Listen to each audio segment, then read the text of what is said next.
जय श्री कृष्ण। गीतांक 113 है। श्रीमद् भागवत गीता 5वां अध्याय कर्म संन्यास योग, श्लोक 5.10 और 5.11। भक्ति योगी की कर्मों से निर्लिप्तता। प्रस्तुति योगी अंश रमेश चंद्र भार्गव। प्रिय धर्म प्रेमियों, पिछले अंक अर्थात गीतांक 112 में श्लोक 5.8 और 5.9, इन दो श्लोकों के अंतर्गत भगवान ने अर्जुन को सांख्य योगी की कर्मों से निर्लिप्तता के बारे में बताया। अब आगे भगवान श्लोक 5.10 और 5.11, इन दो श्लोकों में अर्जुन को भक्ति योगी की कर्मों से निर्लिप्तता के बारे में बता रहे हैं। आइए जानते हैं। श्लोक 5.10। ब्रह्मण्याधाय कर्माणि संगम त्यक्त्वा करोति यः लिप्यते न स पापेन पद्मपत्रमि बाम्भसा। अर्थात जो भक्ति योगी संपूर्ण कर्मों को भगवान में अर्पण करके और आसक्ति का त्याग करके कर्म करता है, वह कमल के पत्ते की तरह पाप से लिप्त नहीं होता। ब्रह्मण्याधाय कर्माणि, शरीर, इंद्रियां, मन, बुद्धि, प्राण आदि सब भगवान के ही हैं, अपने हैं ही नहीं। अतः इनके द्वारा होने वाली क्रियाओं को भक्ति योगी अपनी कैसे मान सकता है। इसलिए उसका यह भाव रहता है कि मात्र क्रियाएं भगवान के द्वारा ही हो रही हैं और भगवान के लिए ही हो रही हैं। मैं तो निमित्त मात्र हूँ। इस बात को ठीक ठीक धारण करके संपूर्ण क्रियाओं के कर्तापन को भगवान में ही मानना, यही उपर्युक्त पदों का अर्थ है। शरीर आदि वस्तुएं अपनी हैं ही नहीं, प्रत्युत मिली हुई हैं और बिछुड़ भी रही हैं। ये केवल भगवान के नाते भगवत प्रीत्यर्थ दूसरों की सेवा करने के लिए मिली हैं। इन वस्तुओं पर हमारा स्वतंत्र अधिकार नहीं है, अर्थात हम इनको अपनी इच्छा के अनुसार ना तो रख सकते हैं, ना बदल सकते हैं और ना ही मरने पर साथ ही ले जा सकते हैं। इसलिए इन शरीर आदि को तथा इनसे होने वाली क्रियाओं को अपनी मानना ईमानदारी नहीं है। अतः मनुष्य को ईमानदारी के साथ जिसकी ये वस्तुएं हैं, उसी की अर्थात भगवान की मान लेनी चाहिए। संपूर्ण क्रियाओं और पदार्थों को कर्मयोगी संसार के, ज्ञान योगी प्रकृति के और भक्ति योगी भगवान के अर्पण करता है। प्रकृति और संसार दोनों के ही स्वामी भगवान हैं। अतः क्रियाओं और पदार्थों को भगवान के अर्पण करना ही श्रेष्ठ है। संगम त्यक्त्वा करोति यः, अर्थात किसी भी प्राणी, पदार्थ, शरीर, इंद्रियां, मन, बुद्धि, प्राण, क्रिया आदि में किंचित मात्र भी राग, खिंचाव, आकर्षण, लगाव, महत्व, ममता, कामना आदि का न रहना ही आसक्ति का सर्वथा त्याग करना है। शास्त्रीय दृष्टि से जन्म मरण का हेतु अज्ञान होते हुए भी साधन की दृष्टि से राग ही जन्म मरण का मुख्य हेतु है। कारणम गुण संगो यस्य सदसद्दोनि जन्मसु, गीता 13/21। चूँकि इस राग पर ही अज्ञान टिका हुआ है, इसलिए राग मिटने पर अज्ञान भी मिट जाता है। इस राग या आसक्ति से ही कामना पैदा होती है। संगात संजायते कामः, गीता 2/62। और कामना ही संपूर्ण पापों की जड़ है। गीता 3/37। इसलिए यहाँ पापों के मूल कारण आसक्ति का त्याग करने की बात आई है, क्योंकि इसके रहते मनुष्य पापों से बच नहीं सकता और इसके ना रहने से मनुष्य पापों से लिप्त नहीं होता। किसी भी क्रिया को करते समय क्रियाजन्य सुख लेने से तथा उसके फल में आसक्त रहने से उस क्रिया का संबंध छूटता नहीं, प्रत्युत और बढ़ता है। किसी भी छोटी या बड़ी क्रिया के फल रूप में किसी वस्तु को चाहना ही आसक्ति नहीं है, प्रत्युत क्रिया करते समय भी अपने भीतर अपने महत्व का व अपने अच्छेपन मान बड़ाई का भाव दूसरों पर जताना और दूसरों से खुद को अच्छा कहलाने का भाव रखना, यह भी महान आसक्ति ही है। इसलिए अपने लिए कुछ भी नहीं करना है। जिस कर्म से अपने लिए किसी प्रकार का किंचित मात्र भी सुख पाने की इच्छा है, वह कर्म अपने लिए हो जाता है। अपनी सुख सुविधा और सम्मान की इच्छा का सर्वथा त्याग करके कर्म करना ही उपर्युक्त पदों का अभिप्राय है। लिप्यते न स पापेन पद्मपत्र मिभाम्बिसा। यह कितनी बड़ी बात है कि संसार में रहते हुए भी भक्ति योगी भगवान के सम्मुख होकर संपूर्ण भगवदर्थ कर्म करते हुए कर्मों से नहीं बंधता। जिस प्रकार कमल का पत्ता जल में उत्पन्न होकर और जल में रहकर भी जल से निर्लिप्त रहता है, ठीक उसी प्रकार भक्ति योगी संसार में रहकर संपूर्ण क्रियाएं करने पर भी भगवान के सम्मुख होने के कारण संसार में सर्वथा निर्लिप्त रहता है।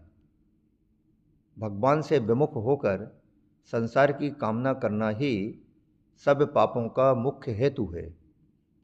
कामना आसक्ति से उत्पन्न होती है। आसक्ति का सर्वथा अभाव होने से कामना नहीं रह सकती, इसलिए पाप होने की संभावना ही नहीं रहती। धुएं और अग्नि की तरह ही सभी कर्म किसी न किसी दोष से युक्त होते हैं। गीता 18/48। परंतु जिसने आशा, कामना, आसक्ति का त्याग कर दिया है, उसे ये दोष नहीं लगते। आसक्ति रहित होकर भगवदर्थ कर्म करने के प्रभाव से संपूर्ण संचित पाप विलीन हो जाते हैं। गीता 9/27 और 9/28। अतः भक्ति योगी का किसी प्रकार से भी पाप से संबंध नहीं रहता। यहाँ पापेन पद कर्मों से होने वाले उस पाप पुण्य फल का वाचक है जो आगामी जन्मारंभ का कारण होता है। भक्ति योगी उस पाप पुण्य रूप फल से कभी लिप्त नहीं होता, अर्थात बंधता नहीं। इसी बात को 9वें अध्याय के 28वें श्लोक में शुभाशुभ फलैरेवं मोक्ष से कर्म बंधने है, इन पदों से कहा गया है। अब भगवान अगले श्लोक 5.11 में कर्मयोगी के कर्म करने की शैली बताते हैं। श्लोक 5.11।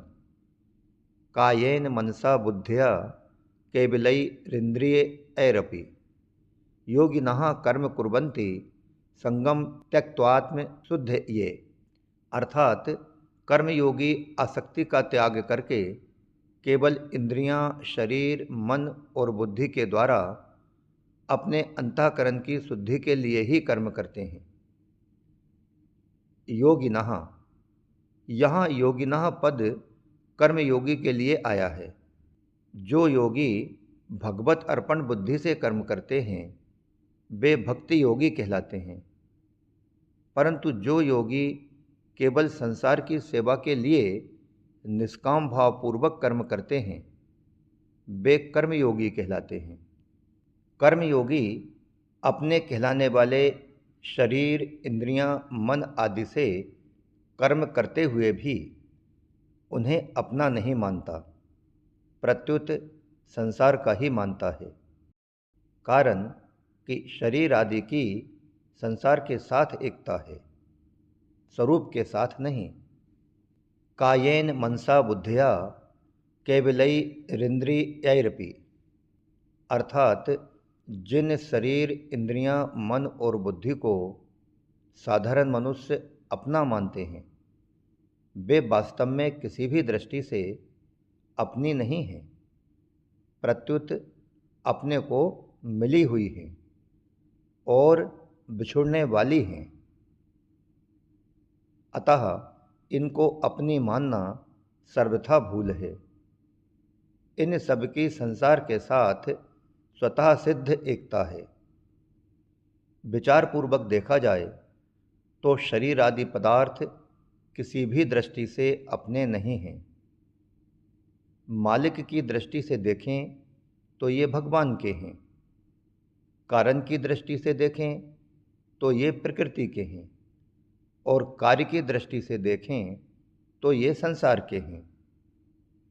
इस प्रकार किसी भी दृष्टि से इनको अपना मानना, इनमें ममता रखना मनुष्य की बहुत बड़ी भूल है। ममता को सर्वथा मिटाने के लिए ही यहाँ केवलैः पद प्रयुक्त हुआ है, जो कि बहुवचन होने से इंद्रियों का ही विशेषण है। परंतु ऐसा संभव नहीं है कि सिर्फ इंद्रियों से ही ममता हटाने के लिए कहा जाए और शरीर, मन, बुद्धि से नहीं। शरीर आदि व्यष्टि का संबंध समष्टि संसार के साथ है। व्यष्टि कभी समष्टि से अलग नहीं हो सकती। इसलिए व्यष्टि अर्थात शरीर आदि से संबंध जोड़ने पर समष्टि अर्थात संसार से स्वतः संबंध जुड़ जाता है। जैसे किसी स्त्री का विवाह होने पर सास, ससुर आदि ससुराल के सभी संबंधियों से उसका अपने आप संबंध जुड़ जाता है, ऐसे ही शरीर आदि संसार की किसी भी वस्तु से संबंध जुड़ने पर अर्थात उसे अपनी मानने पर पूरे संसार से अपने आप संबंध जुड़ जाता है। अतः यहाँ केवलैः पद शरीर, इंद्रियां, मन, बुद्धि, इन सब से ही साधक को ममता हटाने की प्रेरणा करता है। वास्तव में कर्ता का स्वयं निर्मम होना नितांत आवश्यक है। यदि कर्ता स्वयं निर्मम हो तो साधक की शरीर, इंद्रियां, मन, बुद्धि आदि सब जगह से ममता सर्वथा मिट जाती है। कारण कि वास्तव में शरीर, इंद्रियां आदि स्वरूप से सर्वथा भिन्न हैं। अतः इनमें ममता केवल मानी हुई है, वास्तव में है नहीं। कर्मयोग की साधना में फल की इच्छा का त्याग मुख्य है। गीता 5:12। साधारणतया इस जगत में अधिकांश लोग अथवा प्रायः सभी लोग फल प्राप्ति के लिए ही कर्म करते हैं, पर कर्मयोगी फल प्राप्ति के लिए नहीं, प्रत्युत फल की आसक्ति को मिटाने के लिए कर्म करता है। जो मनुष्य शरीर, इंद्रियां, मन, बुद्धि, प्राण आदि को अपना मानता रहता है, वह फल की इच्छा का त्याग कर ही नहीं सकता। कारण कि उसका ऐसा भाव रहता है कि शरीर आदि अपने हैं, तो उनके द्वारा किए गए कर्मों का फल भी अपने को ही मिलना चाहिए। इस प्रकार शरीर आदि को अपना मानने से स्वतः फल की इच्छा उत्पन्न होती है। इसलिए फल की इच्छा को मिटाने के लिए शरीर आदि को कभी भी अपना ना मानना परम आवश्यक है। केवलैः पद का तात्पर्य है कि जैसे वर्षा बरसती है और उससे लोगों का हित होता है, परंतु उसमें ऐसा भाव कतई नहीं होता कि मैं बरसती हूँ तो मेरे कारण दूसरों का हित होता है, मेरे कारण दूसरों को सुख मिलता है। ठीक उसी भांति इंद्रियों आदि के द्वारा होने वाली परहित में भी कर्तापन का भाव नहीं होना चाहिए, परंतु शरीर, मन, बुद्धि, इंद्रियों के द्वारा अगर किसी का अभीष्ट हो गया, किसी की मनचाही बात हो गई, तो इन क्रियाओं को लेकर अपने मन में खुशी आती है, जिससे मन, बुद्धि आदि में केवलपना नहीं रहा, प्रत्युत उनके साथ संबंध जुड़ गया, ममता हो गई। संगम त्यक्त्वा आत्मशुद्धिये, पीछे 10वें श्लोक में संगम त्यक्त्वा पद के द्वारा इनकी सुंदर व्याख्या की जा चुकी है। साधारणतः मल विक्षेप और आवरण दोष के दूर होने को अंतःकरण की शुद्धि माना जाता है, परंतु वास्तव में अंतःकरण की शुद्धि है शरीर, इंद्रियां, मन, बुद्धि से ममता का सर्वथा मिट जाना। शरीर आदि कभी नहीं कहते कि हम तुम्हारे हैं और तुम हमारे हो, हम ही उनको अपना मान लेते हैं और उनको अपना मानना ही अशुद्धि है। अतः शरीर आदि के प्रति अहंता, ममता पूर्वक माने गए संबंध का सर्वथा अभाव ही आत्मशुद्धि है। तात्पर्य यह है कि अंतःकरण की शुद्धि के लिए शरीर, इंद्रियां, मन और बुद्धि को अपना न मानने पर भी इनमें सूक्ष्म अपनापन रह ही जाता है। उस सूक्ष्म अपनेपन का सर्वथा मिटना ही आत्मशुद्धि अर्थात अंतःकरण की शुद्धि कहलाती है। अहंता में भी ममता रहती है। ममता सर्वथा मिटने पर जब अहंता में भी ममता नहीं रहती, तब सर्वथा शुद्धि हो जाती है। कर्म कुर्वन्ति अर्थात शरीर, इंद्रियां, मन, बुद्धि में जो सूक्ष्म अपनापन रह जाता है, उसे सर्वथा दूर करने के लिए कर्मयोगी कर्म करते हैं। जब तक मनुष्य कर्म करते हुए अपने लिए किसी प्रकार का सुख चाहता है, अर्थात किसी फल की इच्छा रखता है और शरीर, इंद्रियां, मन आदि कर्म सामग्री को अपनी मानता है, तब तक वह कर्म बंधन से मुक्त नहीं हो सकता। इसलिए कर्मयोगी फल की इच्छा का त्याग करके और कर्म सामग्री को अपनी ना मानकर केवल दूसरों के हित के लिए कर्म करता है। कारण कि योगारूढ़ होने की इच्छा वाले मननशील योगी के लिए दूसरों के हित के लिए कर्म करना ही हेतु कहा जाता है। आरुरुक्षोर मुनेर योगम कर्म कारण मुच्यते, गीता 6:3। इस प्रकार दूसरों के हित के लिए वह ज्यों-ज्यों कर्म करता है, त्यों-त्यों ममता, आसक्ति मिटती चली जाती है और अंतःकरण की शुद्धि होती चली जाती है। इस प्रकार श्लोक क्रमांक 5.10 और 5.11 इन दो श्लोकों के अंतर्गत भक्ति योगी की कर्मों से निर्लिप्तता विषयक यह गीतांक 113 यहीं समाप्त होता है।